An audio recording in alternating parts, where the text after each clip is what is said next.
The sun beat down mercilessly on Camp Pendleton, California, turning the already scorching training grounds into something resembling the surface of a distant hostile planet. Heat waves shimmered off the asphalt as recruit Emma Hart stood at attention with the rest of her platoon, sweat streaming down her temples, stinging her eyes. It was only her 5th day, but it felt like she'd been there for months.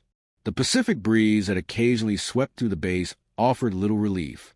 Instead, it carried with it the sharp scent of salt water mixed with dust, diesel fuel, and the perpetual smell of determination that seemed to permeate every corner of the Marine Corps training facility. Emma had dreamed of this moment for years, standing among the finest, proving herself worthy of the Eagle, Globe, and Anchor, but nothing in her preparation had readied her for the social warfare that awaited her here. "Look at her standing there like she's carved from stone," came the mocking voice of Corporal Morrison, loud enough for half the platoon to hear. He was leaning against the barracks wall during their brief respite, his uniform dark with sweat stains, a cocky grin plastered across his sun-weathered face.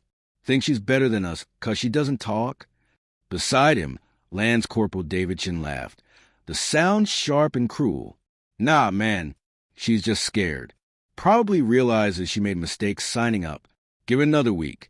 She'll wash out like the rest of the princess types who think they can hang with real Marines." Emma heard every word. She was meant to. They always made sure she could hear them, positioning themselves just close enough that their comments would reach her ears, but far enough away that it could be dismissed as private conversation if she complained. Not that she would. Complaining wasn't in her nature, and besides, she knew exactly what they were doing. These men, Morrison, Chun, and their 2 constant companions, Corporal Marcus Webb and Private First Class Ryan Torres, had made it their personal mission to break her spirit from the moment she arrived. The hazing had started subtly. Her gear would go missing, forcing her to scramble to find it before inspection. Her bunk would be sabotaged, sheets pulled loose, boots hidden, her carefully organized locker mysteriously disordered. Then came the verbal jabs, the shoulder checks in the corridor, the deliberate exclusion from conversations. They were testing her, pushing her, waiting for her to crack, to cry, to quit, or to lash out so they could justify their treatment of her. Emma did none of those things. She absorbed each insult like armor absorbing a blow, each prank like a soldier taking cover from incoming fire. She had been trained for this, not by the Marine Corps, but by a lifetime of growing up in a military family where showing weakness was never an option. Her father had taught her that strength wasn't about fighting back against every provocation. It was about choosing your battles, maintaining discipline, and never letting anyone see you break. "Hart, drop and give me 50. Drill Instructor Staff Sergeant Rodriguez's voice cut through the afternoon air like a whip crack. Emma immediately hit the deck, her palms finding the hot asphalt without hesitation. She didn't ask why. You never asked why. You simply obeyed. As she powered through the push-ups, her muscles burning, she could hear Morrison and his crew laughing nearby. This was another one of their games.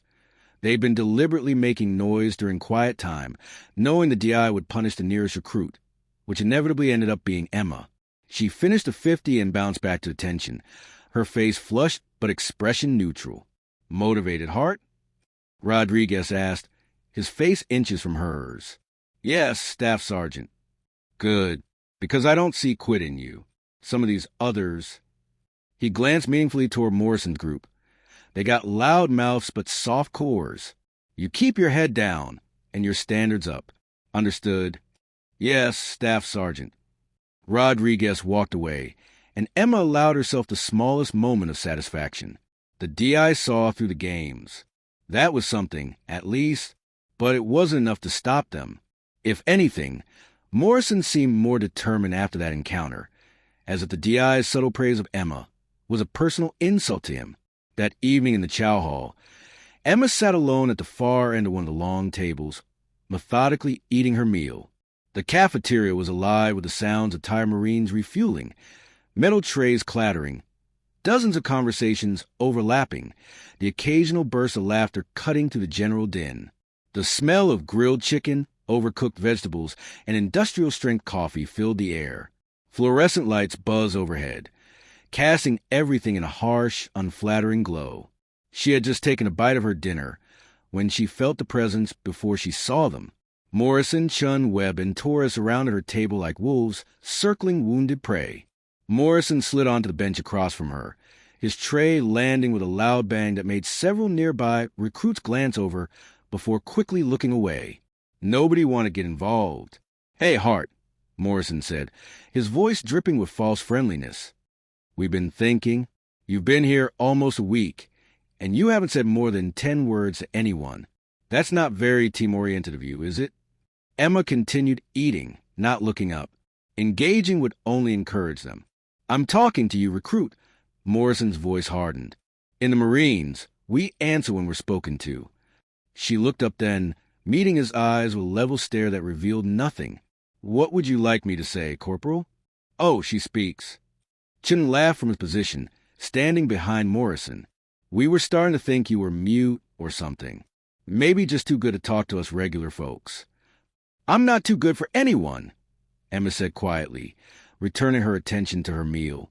"I'm just here to do my job." "Your job," Webb interjected, leaning against the table. He was the biggest of the four, a former college football player whose bulk made his uniform look perpetually tight.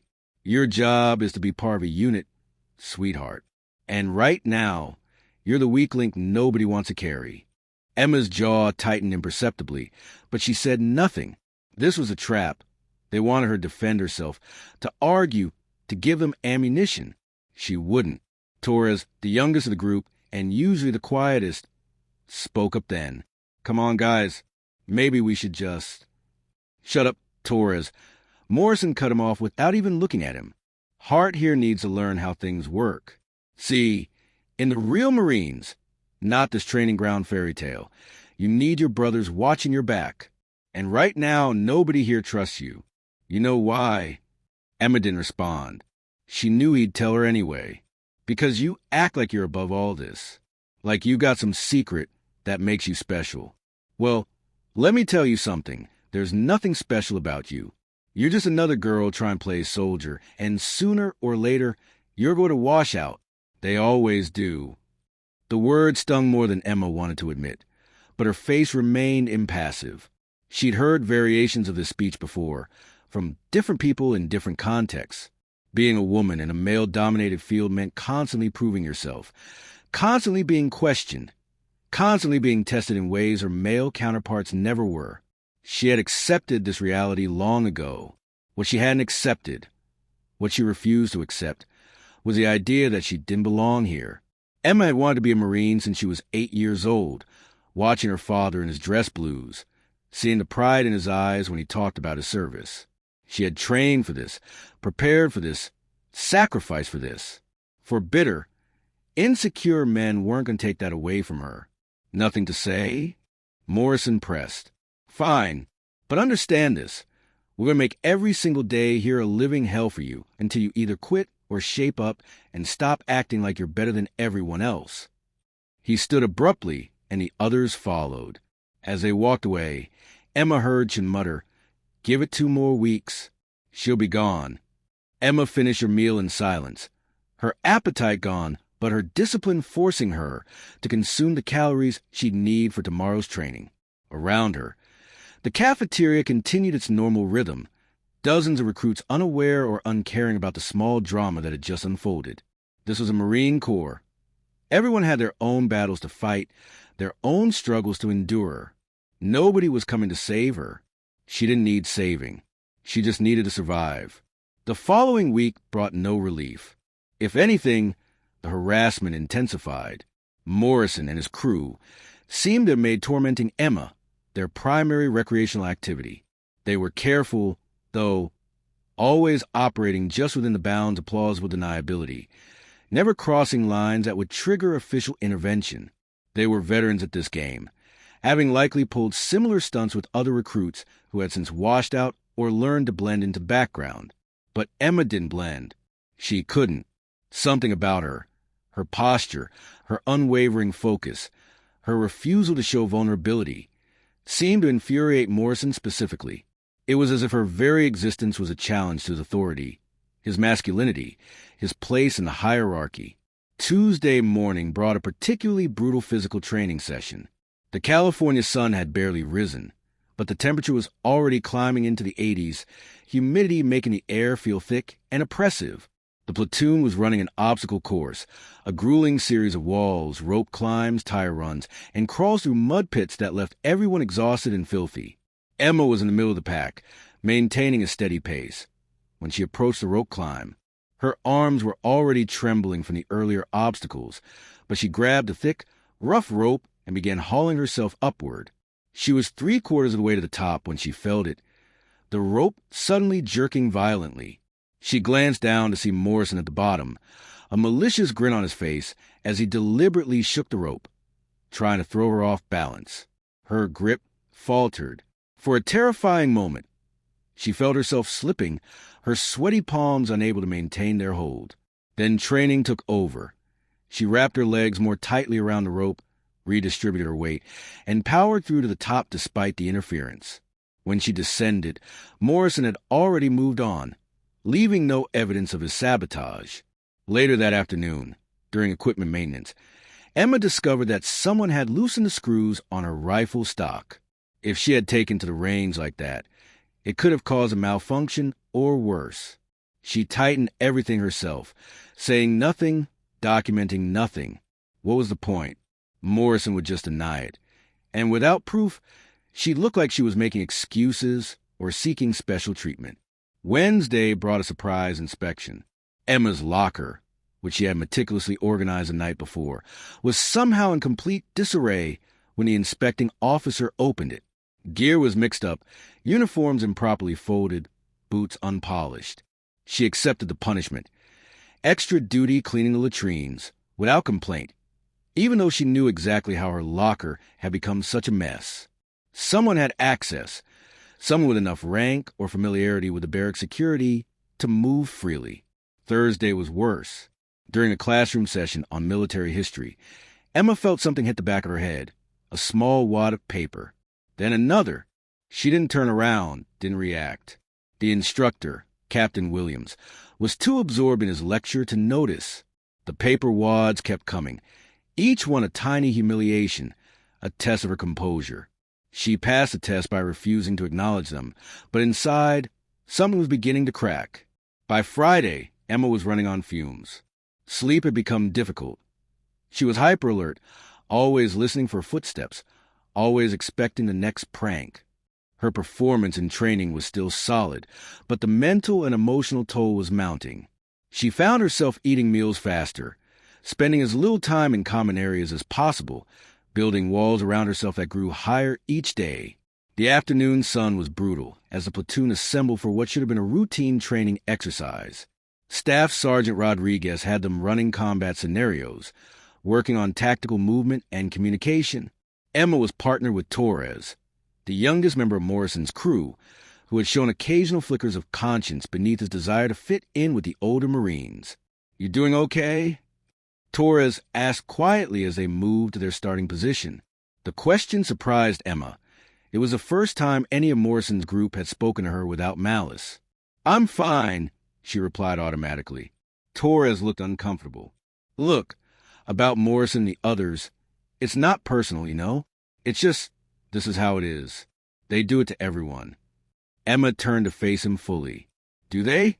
Because from where I'm standing, it seems pretty targeted." "Yeah, well," Torres struggled for words. "You just gotta give them what they want. Laugh at their jokes. Join in the conversations. Show you're one of the team. Then they'll back off. And if I shouldn't have to compromise who I am to be accepted?" Emma's voice was calm but firm. Torres had no answer for that. The exercise began, cutting off their conversation. For the next hour, Emma focused solely on the task at hand, executing maneuvers with precision, communicating clearly with Torres, and demonstrating exactly why she belonged in the Marines. By the time they finished, even Torres seemed impressed. "You're actually really good at this," he said as they walked back toward the barracks. "That's why I'm here," Emma replied simply. That evening, as the sun began its descent toward the Pacific horizon, painting the sky in shades of orange and purple, the platoon was granted rare liberty time, a few hours to relax before evening chow. Some Marines headed to the recreation center, others to their bunks for precious sleep. Emma chose to stay outside, finding a relatively quiet spot near the barracks where she could sit and watch the sunset. The beauty of the California coast at dusk was one of the few things that brought her peace here. The way the light played across the water, the sound of distant waves, the smell of salt air, it reminded her of family vacations when she was younger, before military life had consumed everything. She closed her eyes and let herself have just a moment of vulnerability, a brief respite from the armor she wore constantly. "Enjoying the view, Hart?" Her eyes snapped open. Morrison stood a few feet away, Chun and Webb flanking him. Torres was nowhere to be seen. Probably decided to sit this one out, Emma thought. "Just taking a break, Corporal," she said evenly, starting to stand. "Sit down. We're not here officially." Morrison moved closer, sitting on the bench beside her despite the empty space everywhere else. It was a power move, an invasion of personal space meant to make her uncomfortable. "We've been watching you, Hart. You're tough, I'll give you that. Most girls would have quit by now." Emma said nothing. This felt different than the usual harassment. There was something almost conversational in Morrison's tone, which made her more wary, not less. "See, that's the thing," Morrison continued. "You're tough, but you're isolated. In combat, that gets people killed. You need your unit, need them to trust you, need to trust them. And right now, there's no trust. How do you fix that?" "By continuing to do my job and prove myself through actions, not words," Emma replied. Chun laughed. "That's not how the Marines work. Rookie, it's about brotherhood or sisterhood or whatever. It's about bonding. And you haven't bonded with anyone. You're a ghost who happens to wear the uniform." Webb nodded. "He's right. You want to earn respect? Start acting like you're part of something bigger than yourself. Start being human instead of this robot routine you've got going." Emma considered her words carefully. "I understand the value of unit cohesion, but respect is earned through competence and integrity, not through what?" Morrison interrupted.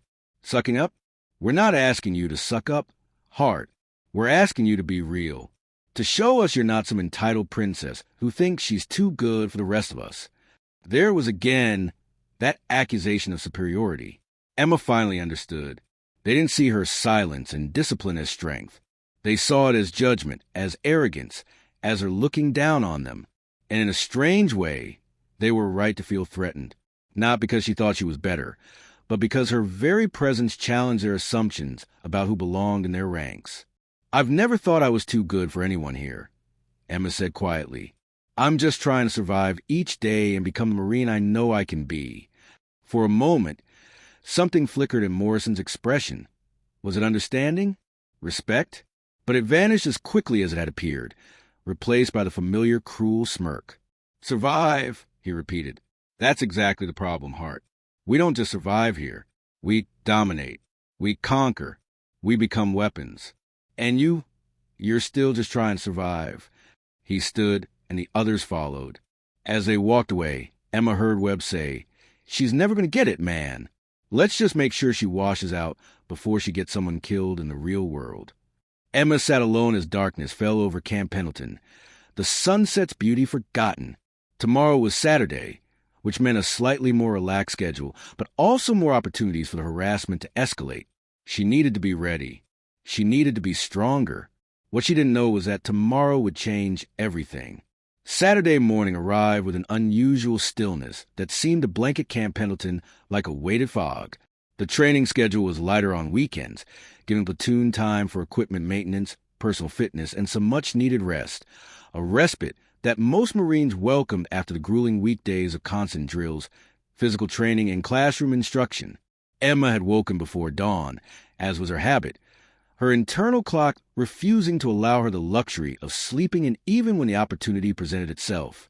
She had laced up her running shoes in the pre-dawn darkness and completed a solo run around the base perimeter before most of her peers had even opened their eyes, her breath creating small clouds in the cool morning air. The morning air had been cool and refreshing, carrying with it the salt-tinged breeze from the nearby Pacific Ocean. The base was quiet except for the sound of early shifts changing, the distant rumble of supply trucks, The sharp calls from the drill instructors' offices preparing for the day ahead, and the rhythmic footfalls of other early risers completing their own morning routines. Emma had pushed herself hard during that run, using the physical exertion to quiet the constant vigilance that had become her default state. Out there, alone on the perimeter road with nothing but the sound of her own breathing in the gradually lightening sky, she could almost forget the constant tension that defined her days. By mid-morning, Emma was in the armory, meticulously cleaning her rifle alongside several other recruits. The room smelled of gun oil and metal, that sharp, industrial scent that every Marine came to associate with readiness and responsibility. It was a smell that had initially bothered her but had now become almost comforting, a reminder that she was exactly where she wanted to be, doing exactly what she had trained to do. She worked in silence, her movements precise and practiced, her hands moving with the muscle memory that had been drilled into her during countless hours of weapons training. Around her, other recruits chatted quietly about weekend plans, families back home, and the upcoming phase of training that would take them from basic skills into more specialized combat scenarios.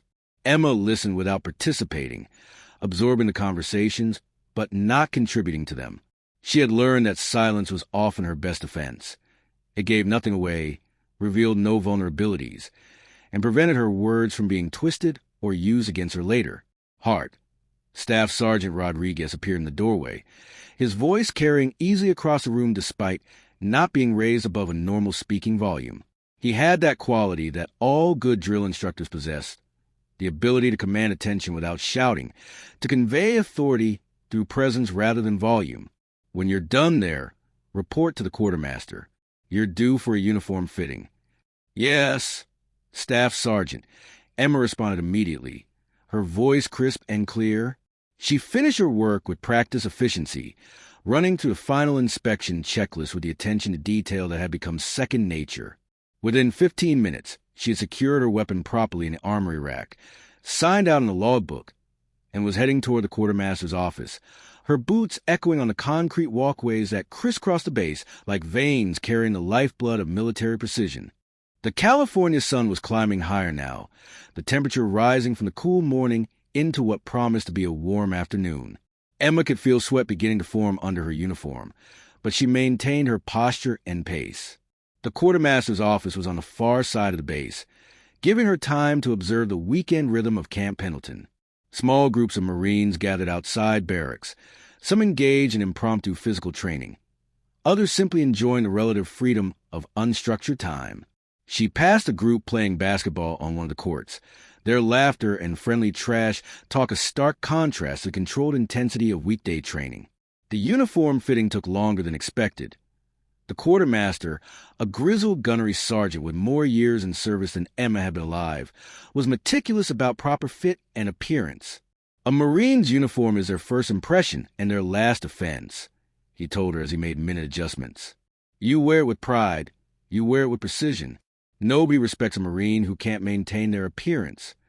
Emma stood patiently through multiple adjustments, appreciating the old Marine's dedication to standards even as her legs grew tired from standing at attention. The afternoon brought the weekly platoon meeting, where announcements were made and any issues were addressed. The entire platoon assembled in one of the larger briefing rooms, rows of metal chairs facing a podium where Staff Sergeant Rodriguez stood with a clipboard and the kind of organized efficiency that made the Marines function like a well-oiled machine. Emma stood at attention with the others, listening as Rodriguez went through routine items, upcoming training exercises that would test their newly acquired skills, inspection schedules that would ensure everyone maintained standards, reminders about base regulations, and the consequences of violating them. She noticed Morrison and his crew standing several rows back, occasionally whispering among themselves and shooting glances in her direction. There was something different about their demeanor today, a barely contained energy that made Emma's instincts prickle with warning. Morrison caught her eye once and smiled, but it was a friendly smile. It was a smile of someone who knew something she didn't, who was anticipating something that would shift the balance of power between them. Something was coming.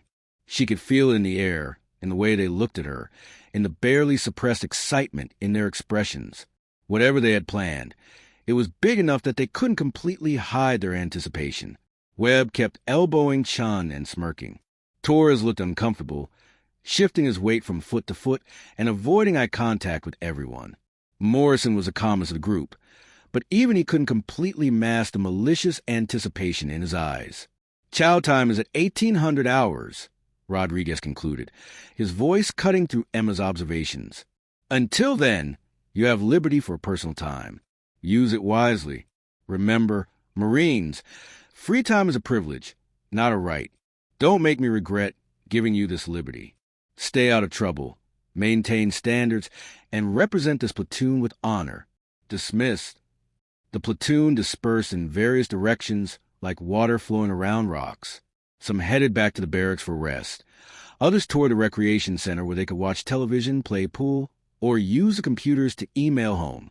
A few gathered in small groups, making plans to explore the limited entertainment options available on base. Emma headed toward the library, a small, quiet building at the edge of the base where she had been spending most of her free time over the past weeks. The library was one of the few places she felt truly safe, surrounded by books on military history, strategy, and leadership. It was run by a retired Navy librarian named Mrs. Patricia Chun, a kindly woman in her 60s who never asked questions and always had recommendations for good reading material. The building itself was modest, a single-story structure with large windows that let in natural light, rows of well-worn bookshelves, and a few comfortable reading chairs that had seen better days but were infinitely more welcoming than the hard bunks in the barracks. She had been reading about the first women to serve in combat roles, drawing inspiration from their struggles and triumphs. These women had faced obstacles that made Emma's current challenges seem almost minor by comparison. They fought not just for acceptance, but for the very right to serve, battling institutional resistance, societal prejudice, and the weight of centuries of tradition that insisted women had no place in combat. Their stories were both inspiring and sobering, filled with victories hard won and respect earned through undeniable competence. Emma spent the next several hours there, absorbed in a biography of a female helicopter pilot who had served in Iraq during some of the most intense fighting of that conflict. The woman's story was both inspiring and sobering. The constant need to prove herself, not just once but repeatedly, every single day. The harassment she had endured, from subtle undermining to overt hostility. The barriers she had broken, not through luck or special treatment, but through sheer competence and an unwavering refusal to quit even when everything and everyone seemed designed to push her out. Emma saw herself in those pages and drew strength from the knowledge that others had walked this path before her. They had survived. They had prevailed. They had earned their place not through lowering standards or asking for accommodations, but by meeting every challenge and exceeding every expectation. If they could do it facing even greater obstacles, then surely she could endure a few bitter Marines who couldn't accept change. By the time 1800 hours approached, Emma had managed to find something resembling peace. The sunset through the library windows painted everything in warm, golden tones, the kind of beautiful California evening that made postcards and recruitment videos, but was rarely noticed by the exhausted Marines living through their training. She carefully returned her books to their proper shelves, Mrs. Chun having taught her the importance of maintaining organization in any space, straightened her uniform, and headed toward the chow hall, her stomach reminding her that she had skipped lunch in favor of reading. The walk to the dining facility took her past the parade ground, where a few dedicated Marines were practicing their drill movements even during Liberty time. Emma watched them for a moment, admiring their dedication, before continuing on. The base was beautiful in the evening light, the buildings casting long shadows, the distant Pacific visible between structures, the palm trees swaying gently in the breeze. For just a moment, she allowed herself to imagine a future where she belonged here without question, where her presence was accepted rather than challenged, where she could simply be a Marine without constantly having to prove her right to exist in this space. The dining facility was already filling up when she arrived, the double doors propped open to let in the evening air and reduce the heat from the kitchens. The weekend crowd was different than weekdays, more relaxed, more social, with Marines from different platoons and units mixing together in ways that the strict schedule of weekday training didn't allow. The noise level was higher, the atmosphere less regimented.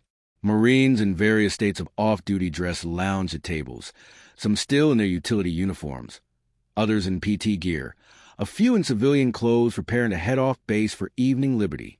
Long tables stretched across the large room, fluorescent lights humming overhead, the smell of institutional food.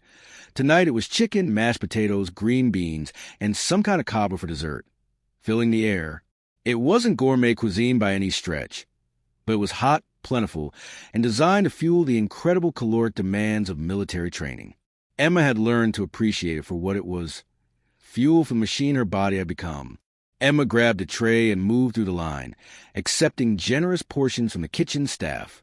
The servers, mostly civilian contractors, worked with efficient speed, dolloping food onto trays with the practiced ease of people who had served thousands of meals.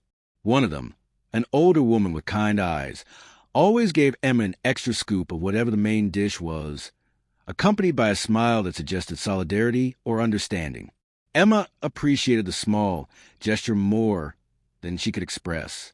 She found her usual spot at a table near the back corner, a position that gave her a view of most of the room while keeping her relatively isolated. It was a tactical choice. She had learned to always know her exits, always be aware of her surroundings, always position herself where she couldn't be easily surrounded or surprised. Old habits from a childhood spent moving from base to base, always being a new kid, always having to assess potential threats and allies quickly. She was halfway through her meal, mechanically consuming calories while her mind wandered back to the book she'd been reading, when she sensed movement. That sixth sense that develops in people who have spent too much time being vigilant. A shift in the air, a change in the ambient noise, a feeling of being watched. She looked up to see Morrison, Chun, Webb, and Torres approaching her table, weaving between other Marines with purpose and coordination that suggested this was planned, rehearsed.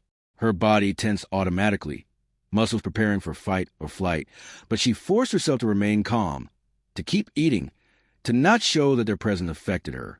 Showing fear or concern would only encourage them, would give them the reaction they wanted. She took another bite of her chicken, chewing slowly, maintaining the appearance of complete unconcern even as her heart rate accelerated. "Mind if we join you, Hart?" Morrison asked with exaggerated politeness, his voice carrying that false friendliness that immediately put Emma on high alert. He didn't wait for an answer, sliding onto the bench across from her with the confidence of someone who had never been told no, who had never had his authority questioned. The others arranged themselves around the table with practiced ease, effectively boxing her in, Chun to her left, Webb to her right. Torres standing at the end of the table, blocking the most direct route to exit. "Free country," Emma replied neutrally, though her instincts were screaming at her leave, to get up and walk away before whatever was about to happen could happen. But leaving would be seen as weakness, as surrender, as confirmation of every prejudice they held about female Marines being unable to handle the pressure. She had to hold her ground, had to show strength even when everything in her wanted to run. "We've been talking," Morrison continued, leaning forward with his elbows on the table, his posture casual but his eyes sharp and focused. "And we decided that maybe we've been too hard on you. You're trying, we see that. You show up every day. You do the work. You don't complain. So we wanted to extend an olive branch. Start fresh, you know? Let bygones be bygones and all that." Emma's eyes narrowed slightly. This was definitely a trap, but what kind? Were they genuinely offering a truce, or was this just another layer of their psychological warfare? Her experience told her it was the latter, but a small part of her, the part that was exhausted from constant vigilance, that desperately wanted to believe in the possibility of belonging, wanted to believe it might be real. "That's unexpected, but appreciated," she said carefully, her tone noncommittal. "See." Chun grinned, gesturing at Emma as if she had just proven his point. "We're not monsters. We're all Marines here, right? We should be supporting each other, not tearing each other down. We're supposed to be a team, a brotherhood. Well, you know what I mean. A unit." Webb nodded enthusiastically, his large frame making the bench creak under his weight. "Exactly. So we thought, why not have a proper initiation? Something fun, lighthearted, to officially welcome you to the team. Every new recruit goes through it. It's tradition, you know? A rite of passage." Emma's fork paused halfway to her mouth, warning bells ringing louder in her mind. What kind of initiation? "Oh, nothing crazy," Torres said, though he couldn't quite meet her eyes. A tell that confirmed Emma's suspicions that whatever was coming, Torres at least felt some guilt about it. Just a tradition. You'll see. But first, how about a toast? He pulled out a large bottle of soda from seemingly nowhere. He must have been carrying it hidden under his jacket. The condensation on its surface indicated it had been kept cold, probably in a cooler somewhere, prepared specifically for this moment, to new beginnings and stronger teams. Before Emma could respond, before she could process what was happening or formulate a response, or even set down her fork properly, Morrison grabbed the bottle from Torres with a quick, practiced motion and twisted it open with a loud hiss. The carbonation released with unusual vigor. Someone had clearly shaken it beforehand, probably vigorously and repeatedly, building up pressure specifically for maximum effect. Emma realized what was about to happen a split second before it did, recognition flashing in her eyes. But by then it was too late to react, too late to move, too late to do anything but brace herself for what was coming. Morrison, with a theatrical flourish and a wide grin that revealed his complete enjoyment of what he was about to do, pointed the bottle directly at Emma and squeezed hard, sending a powerful stream of dark soda directly into her face and across her chest. The cold liquid hit her like a shock, drenching her hair, running down her face and into her eyes, soaking into her uniform with a kind of thoroughness that could only come from deliberate aim and sustained application. The sweet, sticky substance covered her completely as Morrison continued squeezing, emptying nearly the entire bottle onto her, while her companions erupted in laughter, loud, braying laughter that contained no warmth, no camaraderie, only cruel satisfaction. The sound of their laughter was immediately joined by others throughout the cafeteria. Heads turned. Conversation stopped. Dozens of Marines witnessing Emma's humiliation with reactions ranging from shocked silence to nervous laughter to outright guffaws. Some looked uncomfortable, their faces showing that they knew this was wrong but lacked the courage or inclination to intervene. Others laughed openly, caught up in a mob mentality that made cruelty seem acceptable when performed publicly. But nobody intervened. Nobody stood up. Nobody said stop. This was how things worked. You didn't get involved in someone else's business, especially not when ranking Marines were behind it, especially not when it might put a target on your own back. Emma sat frozen, soda dripping from her chin, running down her neck, her uniform clinging to her body with the uncomfortable sensation of wet fabric against skin. Her hair was plastered to her face, sticky strands falling across her eyes. The shock of it had immobilized her for several seconds. Not the physical sensation of being drenched, which was merely uncomfortable, but the sheer audacity of it. The cruelty, the public nature of the humiliation. They had done this in front of everyone, had made her degradation into a spectacle, had turned her into a joke to be laughed at by dozens of witnesses. Around her, the laughter continued, growing louder, feeding on itself like fire given oxygen.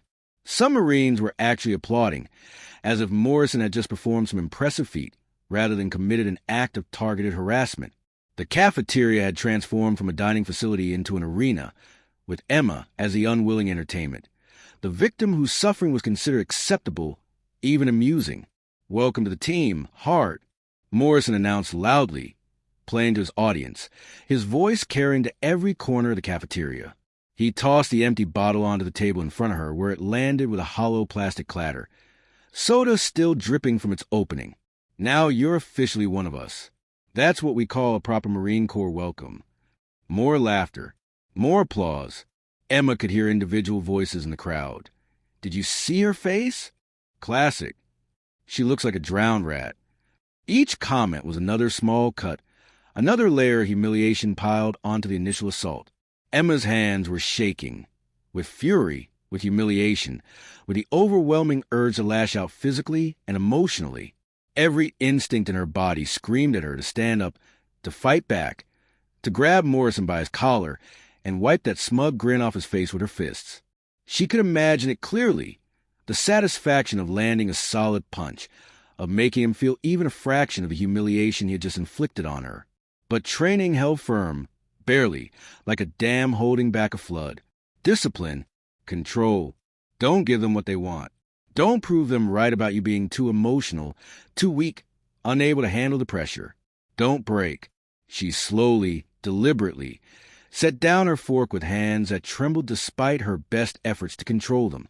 Then she reached up and wiped the soda from her eyes with as much dignity as she could muster, which under the circumstances wasn't much but was all she had left. Her jaw was clenched so tightly it hurt, her teeth grinding together hard enough that she worried briefly about cracking them. But her expression remained as neutral as she could manage. She would not cry. She would not shout. She would not give them the satisfaction of seeing her break. That was the only victory available to her now. The refusal to give them the complete breakdown they so clearly wanted. "That was real funny, guys," she said quietly, her voice remarkably steady despite the storm raging inside her, despite the fury and humiliation warring for dominance in her chest. "Really mature. I'm sure you're all very proud of yourselves." "Oh, come on," Chin said, still laughing, wiping tears from his eyes as if this was the funniest thing he had ever witnessed. "It's just a joke. Don't be so sensitive. Can't you take a little hazing? This is the Marines. Hart. We're not some corporate office where people get offended by everything." "Yeah," Webb added, his massive shoulders shaking with continued laughter. "Everyone goes through it. It's tradition. You think you're special? You think you get to skip the rituals just because you're—" He didn't finish the sentence, but Emma knew what he had been about to say. "Just because you're a woman." That was always lurking beneath the surface of their harassment. The real reason she had been singled out. Emma stood slowly, soda dripping from her uniform onto the floor, creating a sticky puddle around her feet that caught the fluorescent light. The movement made several nearby Marines suddenly find their meals intensely interesting, their eyes dropping to their trays, as if Emma's gaze might somehow implicate them in what had happened. She could feel dozens of eyes on her, could hear the whispers starting, could imagine the story already spreading to the base like wildfire about how the quiet female recruit got absolutely humiliated at Chow, about how she couldn't even handle a simple prank, about how this proved women didn't belong in the Marines. She opened her mouth to speak, though what she would have said, she didn't know. Maybe something defiant, some declaration that she wouldn't be broken by their cruelty. Maybe something cutting, words sharp enough to wound them the way they had wounded her. Maybe just a simple acknowledgement that she understood this was warfare now, not just harassment, and that she would find a way to survive it, as she had survived everything else.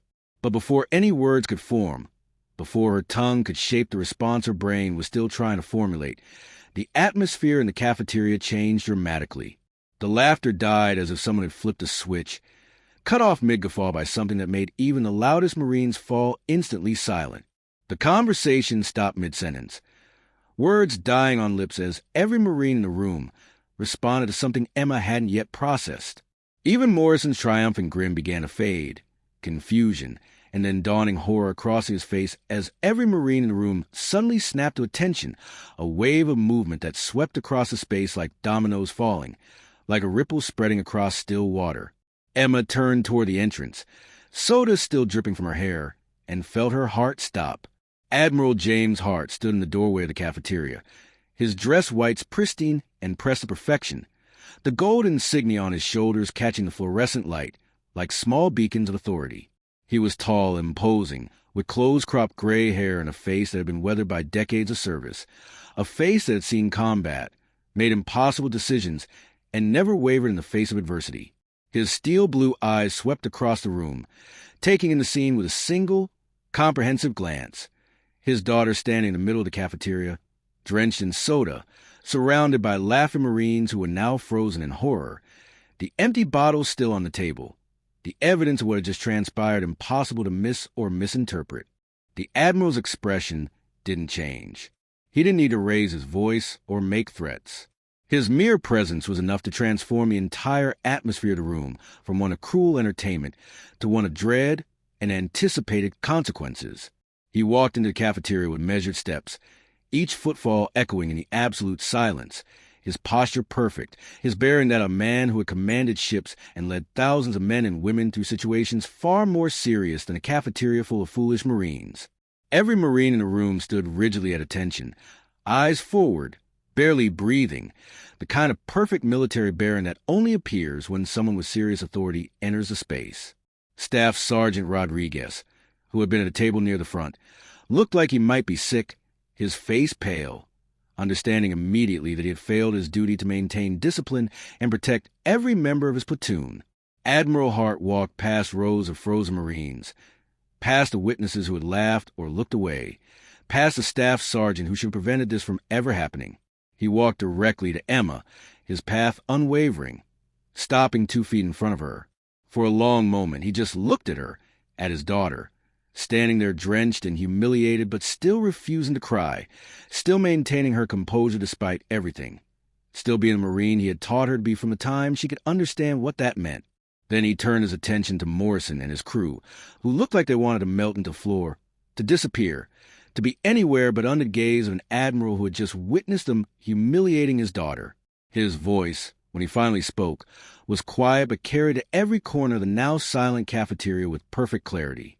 "She's my daughter." 3 words. That's all it took. 3 words that changed everything. The silence following Admiral Hart's words stretched for what felt like an eternity. Morrison's face had gone from triumphant to ashen, the blood draining so completely that he looked like he might faint. Chen's mouth hung open in shock. Webb had started trembling visibly. Even Torres, who had shown occasional signs of conscience, looked absolutely terrified. Emma stood perfectly still, maintaining her composure despite the soda still dripping from her uniform, despite the humiliation of the past few minutes, despite the fact that her father, her commanding officer father, the man she had worked so hard to avoid using as a shield or excuse, was now standing in front of her, having witnessed her degradation. Admiral Hart's eyes remained fixed on Morrison and his crew for several more seconds, his gaze so intense that Morrison actually took a step backward despite there being nowhere to go. Then, with deliberate slowness, the Admiral turned back to his daughter. "Recruit Hart," he said formally, his voice revealing nothing of the fury that Emma knew must be churning beneath the surface. "Report to my office immediately after you've changed into a clean uniform." "Dismissed." "Yes, sir," Emma responded crisply, snapping to attention and executing a perfect salute.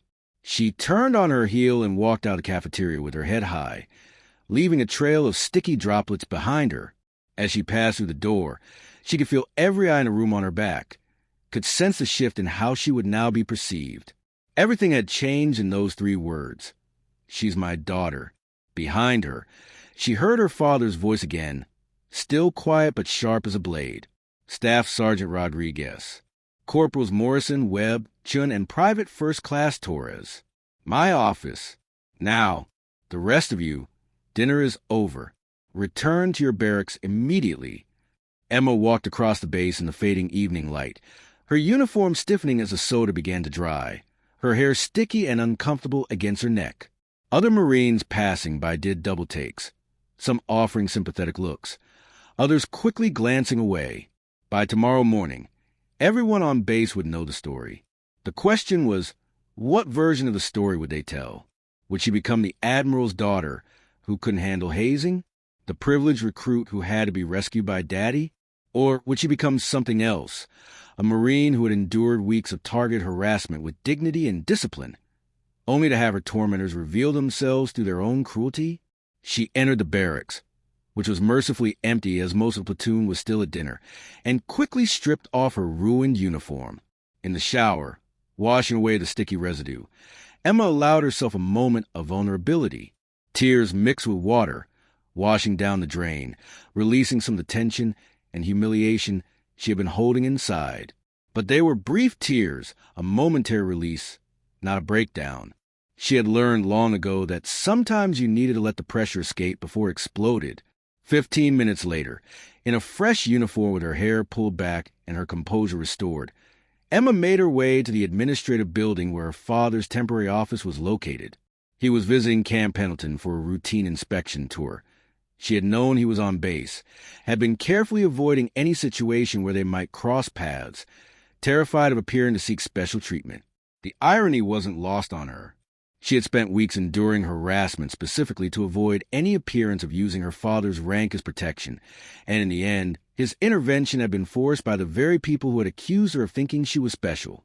The Admiral's temporary office was in a building overlooking the Pacific, a utilitarian space that had been converted to suit a visiting officer's needs. Emma knocked sharply on the door. "Enter," She stepped inside to find her father behind a standard-issue desk, still in his dress whites, his expression unreadable. Morrison, Chun, Webb, and Torres stood at rigid attention in a line before the desk, sweating visibly.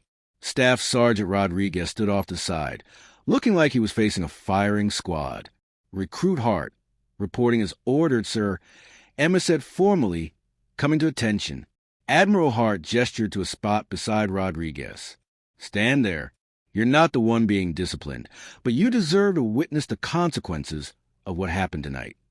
Emma moved into position, carefully avoiding looking at Morrison and the others. She could feel their humiliation radiating like heat, but she took no satisfaction from it. This wasn't how she had wanted things to resolve.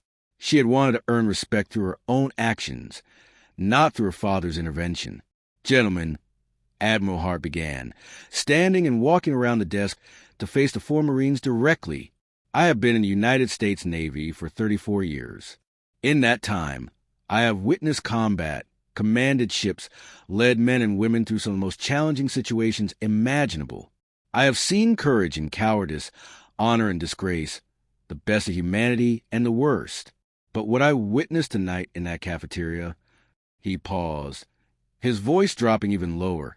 That was among the most disgraceful displays I have ever seen from Marines. Morrison tried to speak. Sir, if I may. You may not. The Admiral cut him off sharply.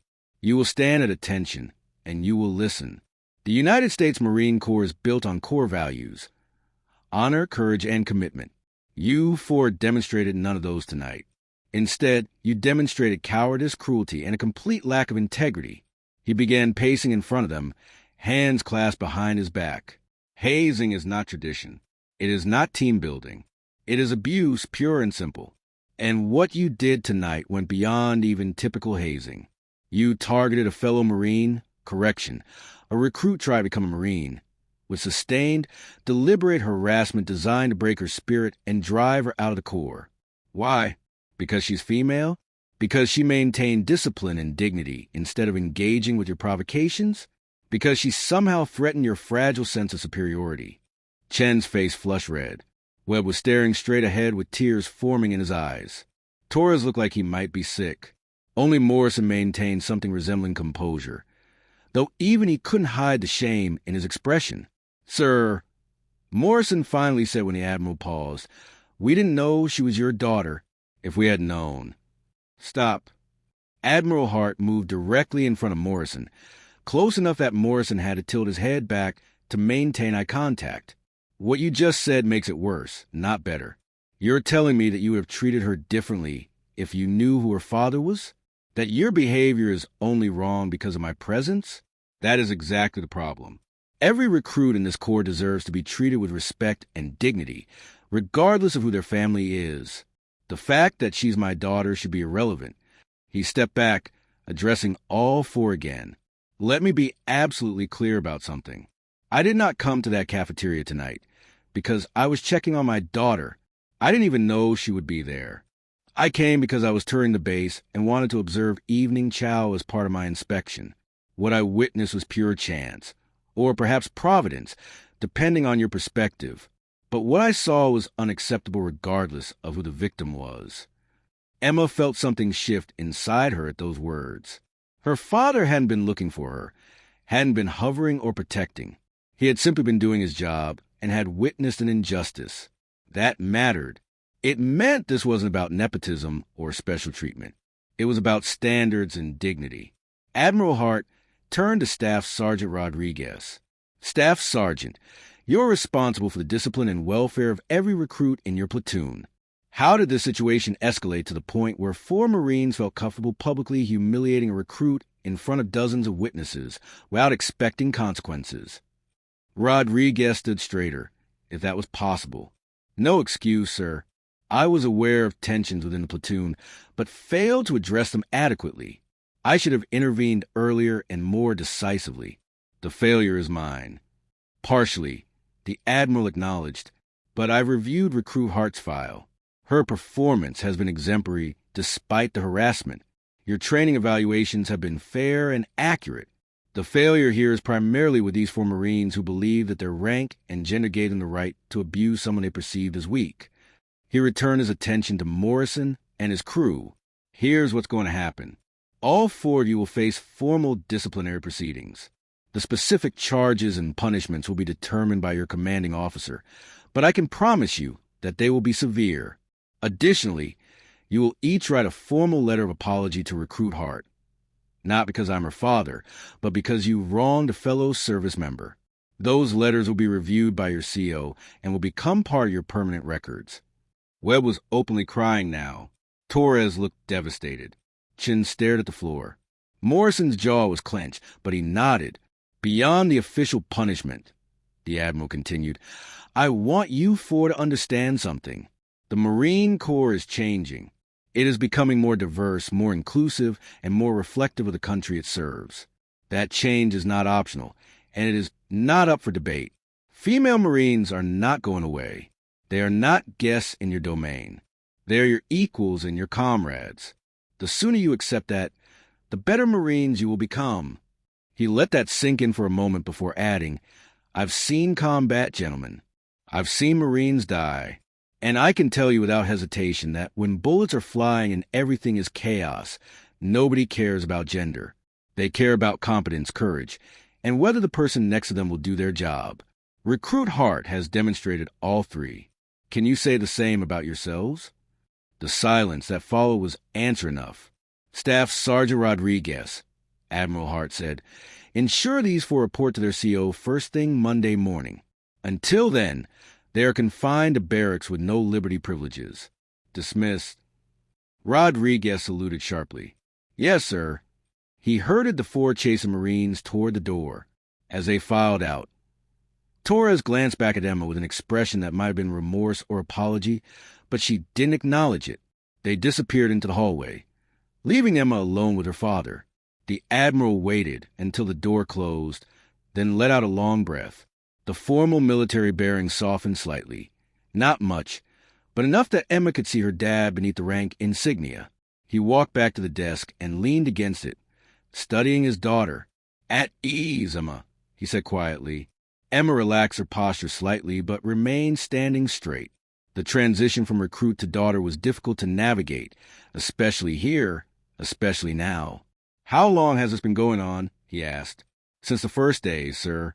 Dad. Emma corrected herself. The dual relationship was complicated. Here, he was an admiral, but he was also her father, the man who had taught her to ride a bike and help with her homework, and held her when she cried after her mother's death 6 years ago. Why didn't you report it? Emma had expected this question. Because I wanted to handle it myself. I didn't want anyone to think I was using you as a shield or that I couldn't manage my own problems. I wanted to earn my place here fairly. Admiral Hart nodded slowly. I understand that, and I respect it. But Emma, there's a difference between handling challenges and enduring abuse. What those Marines did crossed lines. If you had reported it, if your DI had stopped it earlier, we wouldn't be here right now. I know, Emma admitted, but I was afraid that reporting it would make me look weak, like I needed protection. Women in the military already face enough skepticism without adding accusations of being unable to handle tough situations. That's faulty logic, her father said gently. Reporting abuse isn't weakness. It's maintaining standards. Those Marines violated regulations and ethics. Holding them accountable isn't about you being weak. It's about them being wrong. Emma nodded, understanding intellectually, even if emotionally she still struggled with it. What happens now? Everyone knows I'm your daughter. They'll think I got special treatment, that I'm only here because of you